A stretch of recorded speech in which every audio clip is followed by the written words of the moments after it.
Welcome sa isa namang tutorial video kasama ang inyong lingkod, Maestro Andoy.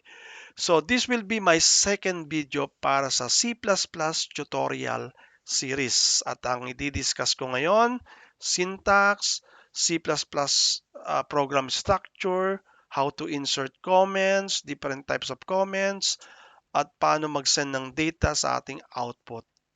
At marami pang iba. Okay? So, simulan na natin.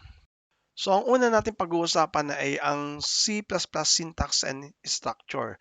So, meron tayong given example, no? Of course, magsisimula tayo sa hello world. Mamaya itatakbo natin to sa ating compiler, no? Sa ating IDE. So, bigyan ko lang ng emphasis ito, no?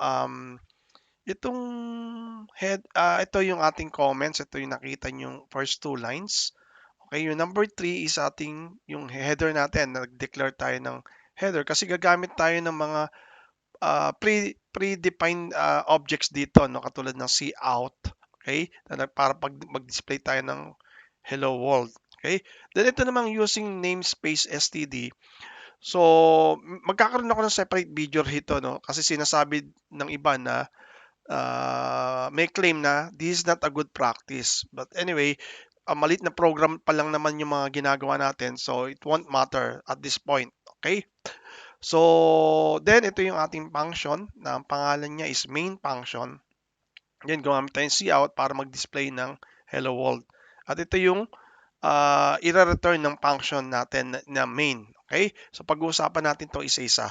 So, ito yung pinaka-structure niya, no? Mayroong 5 parts. Pero hindi lahat to present dun sa ating sample programs. Okay? Meron tayong header, so meron tayo dyan yung number 3. Okay? In class definition, siguro sa advanced topics natin to i-discuss. The number 3, member function definition, din sa advanced din. Ito yung main function, ito yung number 5, yung integer main function. Tapos yung body, there are two statements inside this function, no? Yung cout tsaka yung return. Okay? And at pag-usapan din natin na yung dalawang statement na to must be terminated with a semicolon. So ang susunod kong ipapaliwanag itong tinatawag na IOStream header for input and output. Okay? So ito lang na lang para hindi kayo masyadong maguluhan at this point. Whenever you're going to use cin and cout, kailangan i-declare nyo itong include IOStream. Ngayon, itong using namespace std na to, actually optional ito. Okay? Gagawa ko mamaya ng example para maintindihan nyo kung kapag tinanggal natin to, what will happen? Or ano yung pwedeng alternative way na kung hindi tayo gagamit nito, kasi nga may nagkiklaim na this is a bad practice, okay? So, ano yung way na yon para mag-work pa rin yung ating program, particularly yung ating cin at cout, okay? So, pag nagde-declare tayo ng mga library, yung header file library, nasa unahan siya and it must begin with a sharp or hash sign. Oh. So yan, no? Kailangan nasa so hindi na kailangan siya mag-terminate ng semicolon. Okay? Hindi naman kasi siya statement, ano? Unlike itong user namespace, although nasa taas din siya, pero statement siya, must be terminated with a semicolon. Okay? So, ngayon, kung wala yung itong using namespace std, so sabi rito, no, kailangan lahat ng cout at cin, lalagyan natin ng prefix na std, colon. Sige, papakita ko sa inyo yung sa actual programming, no, o kung tatanggalin natin to, ano mangyayari at ano yung dapat na workaround na pwede nating gawin. So nandito na ngayon tayo sa Dev C++ para mas madali nyo maintindihan, no? O madali nyo ma-appreciate yung diniscuss natin kanina. Para mas mabilis tayo, nag-create na ako ng program o yung code, okay? So nandito i-open na lang natin. So yan yon. Okay? So by the way, yung Dev C++, this is an offline IDE na na-discuss ko dun sa part 1 or yung unang video para sa C++ tutorial. At later gagamit din tayo ng online GDB, yun naman yung online, no? online IDE. So, kailangan may internet ka ron o nakakonect ka sa net para magamit mo yon. Ito, hindi natin kailangan kumonek sa net kasi offline ito. Yun nga lang, kailangan mo tong install. Okay, na-discuss ko yan dun sa aking part 1. Pakipanood nyo na lang yon. Okay? Sige, mag-focus tayo dito ngayon sa include. So, what if kung tanggalin ko to? By the way, yung first two lines, ito yung tinatawag na comments. Mamaya, i-discuss ko yan. So, ito yung multiple lines comments. Ito naman yung mga single line comment. Okay? So, let's say, i-comment out ko to. O, pwede ko rin burahin, no? O kaya comment out. Tingnan natin what will happen, no? Itong dalawa na to. Comment out ko yan. Kasi pag kinoment out mo, ibig sabihin parang hindi na siya part ng program. Parang sa ano lang siya, no? Nilagay na lang siya doon for documentation purposes. Okay? So, pag during execution, i-ignore siya ng program. So, let's see what will happen. Execute natin, compile and run. So, kita nyo, nag-error ka agad. Hindi niya kilala si cout. Okay? Kasi si cout is an object which is part of IOStream library. Tinanggal natin yung declaration. Kaya hindi niya na to kilala. Okay? So, ibalik natin, no? Ibalik natin siya. Okay? Yan. Ang tinanggal lang natin tong si using namespace std. Kasi optional naman to kung tutuusin. Okay? I-execute natin. Yan. Hindi niya pa rin kilala si cout. Okay? Kasi nga, nawala yung tinanggal natin tong using std namespace kasi itong si cout, si cin, pati si string, no? They are all part of std namespace. Okay? So, para makilala natin, makilala siya, either ibalik natin to or sabi nga natin, may mga claim na hindi magandang practice. So, meron tayong workaround for that, no? Tinanggal natin, pwede natin siya pa rin i-call, no? Gagamit tayo ng prefix std : Okay? Para hindi siya or para ma-locate pa rin siya, no? Na part siya ng std. Okay? So, i-run natin, execute, then compile run. So, see, nakita nyo, nag-execute na siya. Okay? Yun nga lang dito, medyo may katagalan, no? Kasi nagre-recreate pa siya ng executable file niya. Yan. So nag-run siya. So, mas maganda siguro para mas mabilis, close ko to, no? Para mas mabilis, gamit ako ng online GDB. So, save ko lang to, kakopy ko to, yan, save ko muna yan, copy. Then, i-open ko itong aking Google Chrome.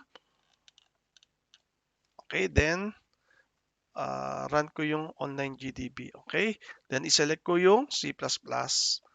Then, burahin natin itong, ano niyan, yung default niya, then, i-copy ko yan. Okay, explain ko yung comment lines. No? May dalawang klase ng comment lines. So, yung tinatawag natin single comment line. So, ito pwedeng mong nasa gilid nilagay katulad ng ginawa natin kanina, no? Ito yung nasa gilid or pwede natin gawin to para tanggalin yung ibang part, no? Nilagay natin sa unahan. So, pero yung enter line na yon naging comment line. Okay? So, yun yung single comment line. So, single comment line can also be used to remove code lines during program testing. So, ang ginagamit natin dyan is // So, lahat ng characters, all characters that follows // are disregarded by the C++ compiler. Okay? Now, kung gusto mo naman ng multiple lines, hindi yung paisa-isa ka mag-slash. Okay? So, pwede mong gamitin yung a pair of slash asterisk, then ang terminator mo is asterisk slash katulad ng nasa header kanina. Okay?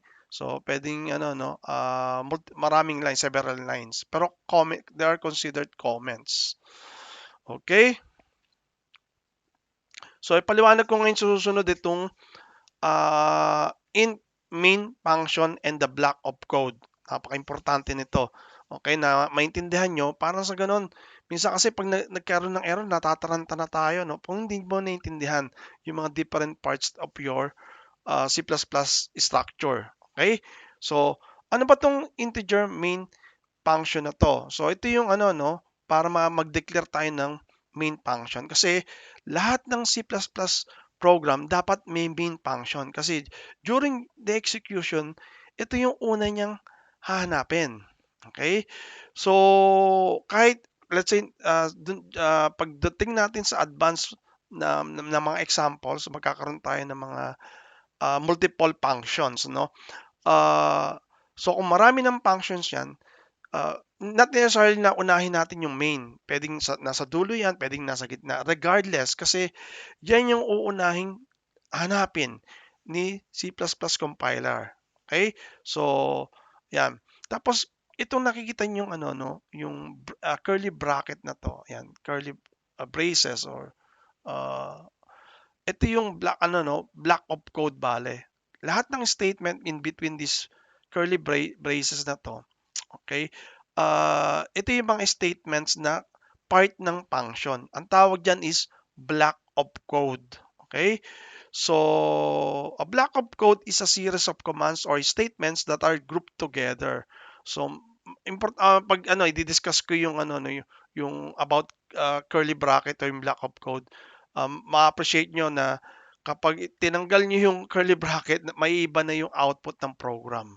So, ang last line ng ating main function is return 0.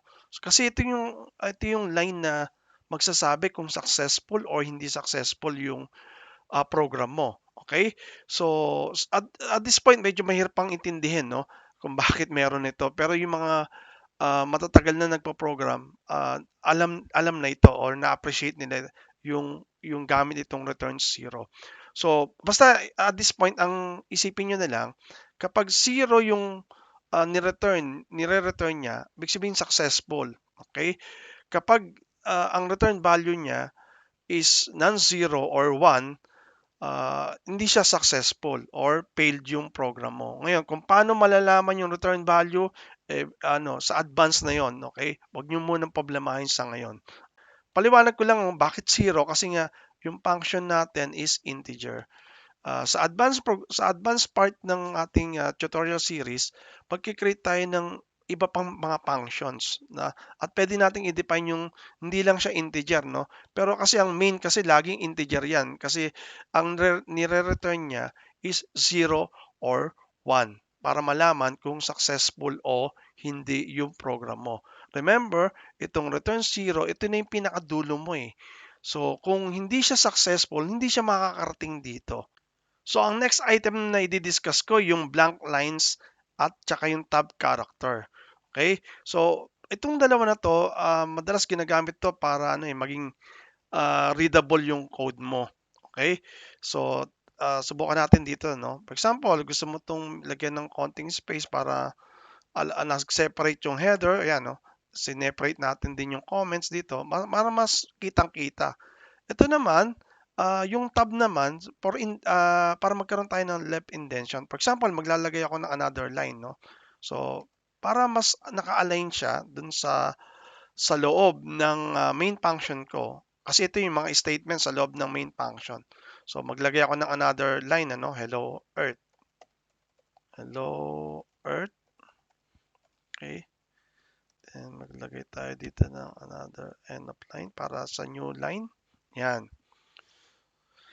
So, kahit na magdalawang tab ako dyan, okay, yan. So, hindi rin siya papansinin ni compiler. So, tandaan nyo, no, itong comment lines, single man o multiple, itong mga spaces dito, kahit maglagay ako ng marami dyan. Okay, although, of course, awkward naman pag sobrang dami, no. Pero tingnan lang natin, para mapakita ko sa inyo na wala siyang epekto sa pagra-run. Okay, run natin. So yun, no.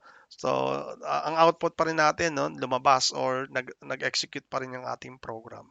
So to summarize, no, yung blank line tab char, ginagamit lang to para ma-improve, no, yung readability ng code. Pwedeng kayong magkaroon ng marami, pwede rin wala, no, as in totally walang mga blank lines. Ito naman tab, mas maganda to, no, for left indentation para malaman natin, madali natin ma-identify yung group of statements o yung block of code. So next item is semicolon and curly braces. Ito yung mga characters na very frequently na ginagamit natin sa ating coding sa C++ man o sa Java o kahit iba pang mga programming languages. Kasi ang semicolon, Okay? Sabi ko nga kanina, each statement in the block of code must end or must be terminated with a semicolon. So para siyang terminator, no, o pinakadulong character, last character of each statement. So we can compare this semicolon sa period sa English sentence, no. So na terminate niya yung sentence para makapag-write ka na naman ng panibagong sentence, or dito para makapag-create tayo ng panibagong statement. So pakita natin. So for example, ito, no. So dito, since terminated na tong isa, pwede na naman ako, copy ko na lang, no. Pwede ko na naman akong maglagay ng another statement dito na hindi siya mag-error. Okay? So, hello universe. Universe. Ayan. So, pwede mong isulat na ganito, no? Dikit-dikit nyo nga lang.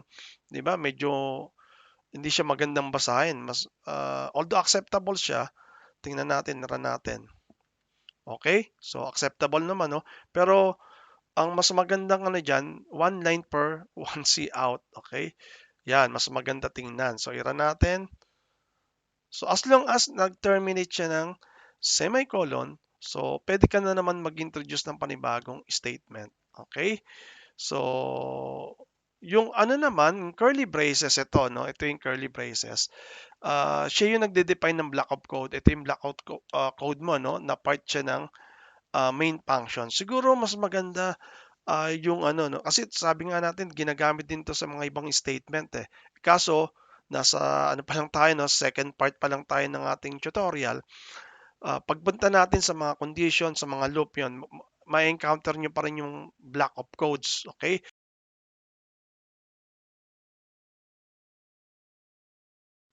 So ito yung program na ano, no, para mas madali yung ma-appreciate yung curly braces. Although ito if statement, so magkakaroon tayo ng another video dito, no, para i-discuss yung conditional or if statement. So focus lang muna tayo sa ating curly braces. Okay? So sabi nga natin ng curly braces, para ano, no, ma-define natin yung block of code. Ito yung block of code after ng if statement. So, ang ibig sabihin, this block of code belongs to if statement na ma-execute ito kung ang condition mo is true. So, right now, yung ating CTR variable is initialized with 16. So, that makes this condition false para sa if statement. Kung ito ay false, so hindi siya mag-execute ito. Okay? So dapat ang magiging output mo lang is thank you for using the program. Diretso siya dito. Okay? So run natin ha. Tingnan natin. Adjust ko lang to.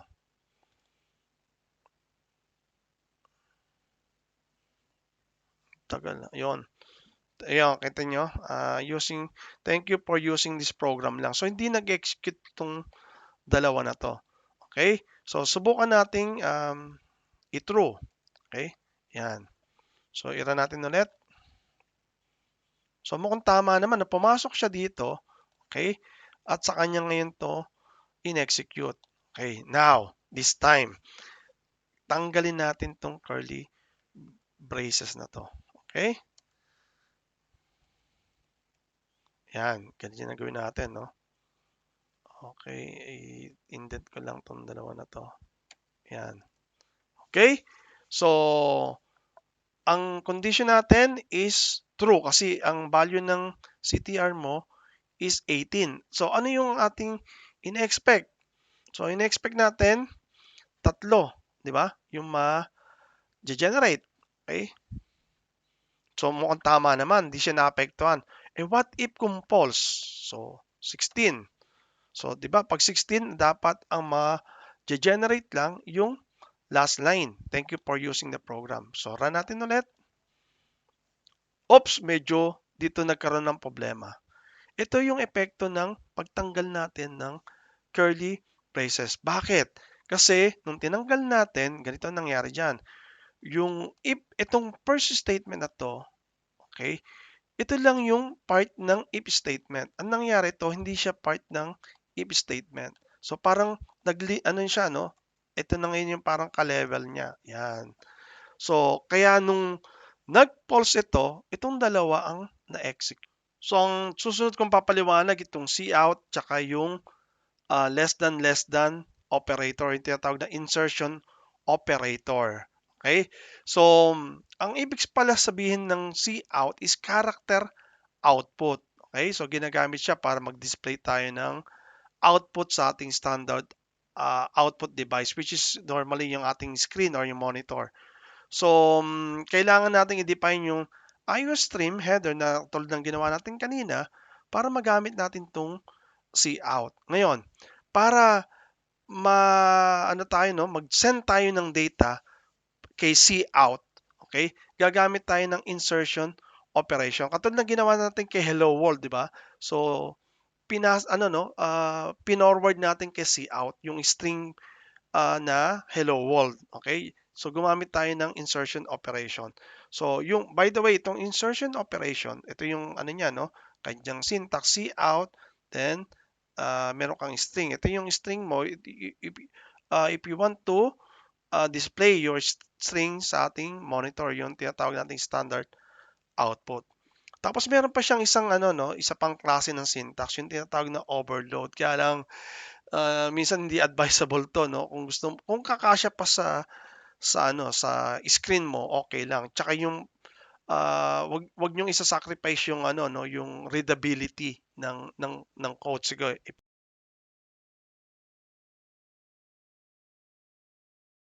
So balik tayo dito sa una nating example, no. So ito yung cout natin. Yan. So ginagamit natin siya kasi nakapag-declare tayo ng include, no? At kailangan natin din gamitin ito, yung namespace, kasi para hindi na tayo maglagay ng prefix. So, para lang tayo nagre-review. Okay. Now, focus tayo ngayon sa cout. So, ito yung ano niya, yung syntax niya, no. Ito yung cout mo, tapos kung ano yung string mo na nakalagay dito sa ating operator na to. Okay? So, yun yung masasend. Kaya nga parang parang going to the left, 'di ba? Ito yung ang pagbabatuhan mo itong cout. Okay?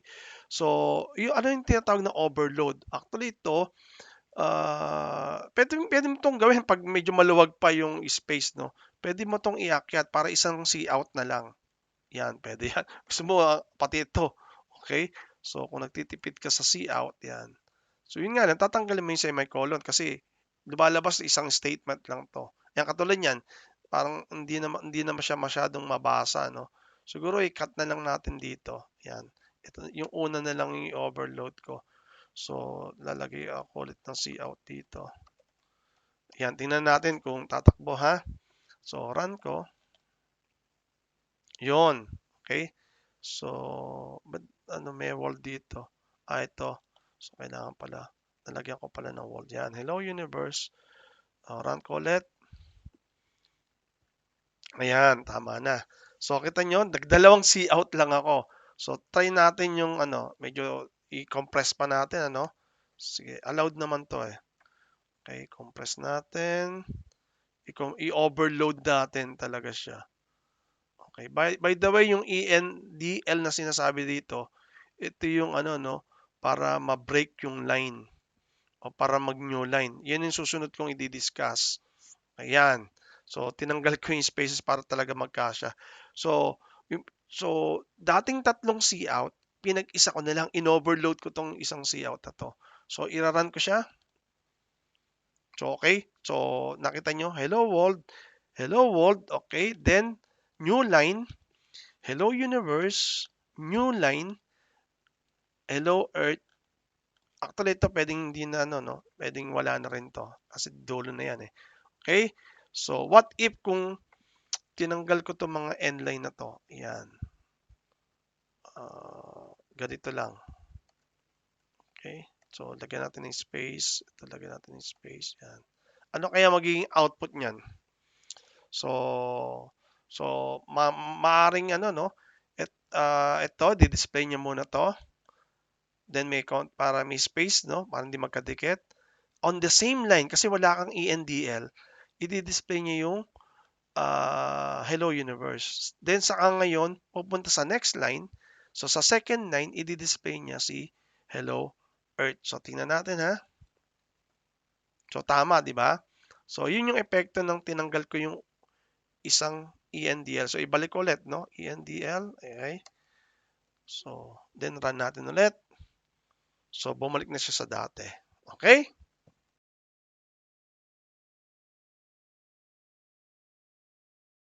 So yung last example natin na ipakita ko yung gamit ng ENDL, no, para mag-ano siya, no, mag new line siya, yung tinatawag na break line.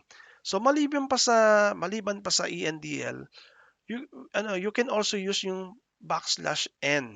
Okay? Actually may difference tong dalawa na to eh. Papakita ko sa inyo later. Pero may mas malalim pa siyang pagkakaiba. Pero sa ngayon, medyo mahirap i-discuss, no? Kasi baka para sa mga beginner, medyo mahirap pa itong maintindihan kasi highly technical, okay? So, pero sa ngayon, isipin na lang natin na itong dalawa na to, pareho siya ng gamit para i-break yung line. So, papakita natin sa example natin mamaya. Okay? So, at this point, we can, ito pang importanteng note, no? Sa yung /n, pwede itong magamit sa yung earlier version ng C++, which is C, yung plain C. Okay? Pero yung ENDL, exclusive lang siya kay C++.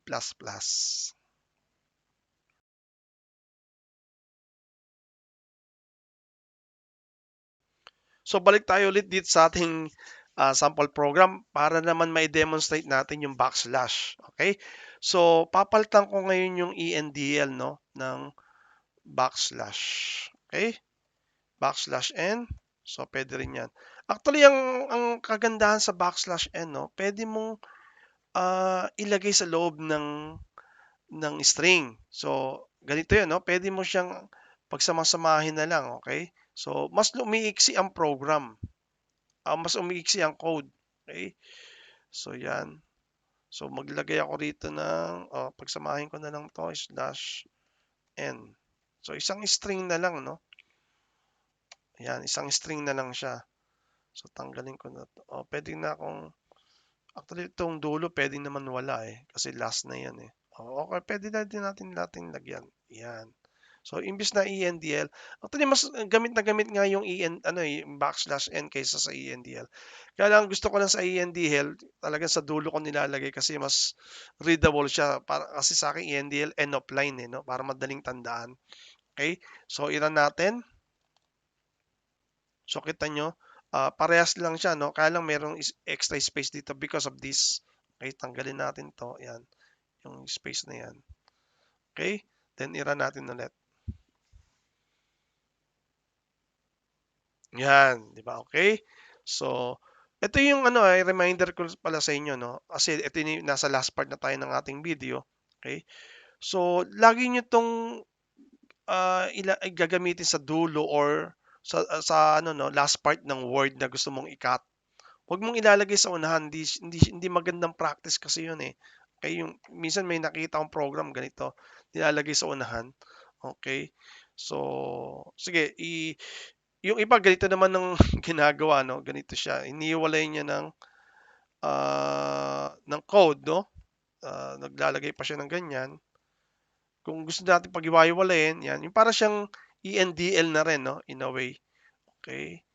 Pakita ko lang sa inyo yung ibang, practice 'no, 'yan. Cout ako rito. Okay. Hello world universe. Tapos dito naman siya. Okay. Tapos cout ako dito. Hello earth.